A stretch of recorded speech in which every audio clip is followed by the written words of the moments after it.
நான் ஒரு நான்வெஜ் பைத்தியம் 2 வாரம் ஆயிடுச்சு நான் நான்வெஜ் சாப்பிட்டு. இந்த வாரம் கம்பல்சரி சீ ஃபுட் எடுத்துக்கணுன்றதுக்காக காலையிலே எறா வாங்கியாச்சு. நான் எறா வாங்கின நேரம் இன்றைக்கி காலையிலேருந்து நான் செம்ம பிஸி. ஸோ நைட்டுக்கு தோசை ஊற்றி எறா தொக்கு பண்ணிக்கலான்னு பிளான் பண்ணிட்டேன்.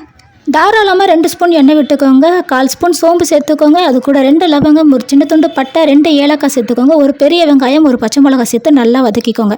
இந்த டைமில் 1 ஸ்பூன் இஞ்சி பூண்டு பேஸ்ட்டு சேர்த்துக்கோங்க. பேஸ்ட்டுக்கு பதில் இஞ்சி பூண்டை நல்லா இடிச்ச இஞ்சி பூண்டை சேர்த்திங்கன்னா செம்ம சூப்பராக இருக்கும். 1 ஸ்பூன் தனியாத்தூள், 1/2 ஸ்பூன் தனி மிளகாத்தூள், 1/4 ஸ்பூன் மஞ்சப்பொடி சேர்த்துக்கோங்க, 1/2 ஸ்பூன் கரம் மசாலா, 1/4 ஸ்பூன் சோம்புத்தூள் சேர்த்து தேவையான உப்பு சேர்த்து நல்லா வதக்கிக்கோங்க. வதங்கி வந்ததுக்கப்புறம் எறாவை சேர்த்து அப்படியே மூடி போட்டு ஒரு 5 மினிட்ஸ் விட்டிங்கன்னா செம்ம சூப்பரான எறா தொக்கு ரெடி.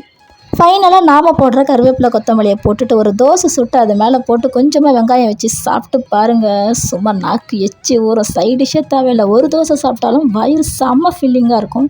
நீங்கள் வாரத்துக்கு எத்தனை தடவை சீ ஃபுட் எடுத்துப்பீங்கன்றதை எனக்கு மறக்காமல் கமெண்ட் பண்ணிவிடுங்க.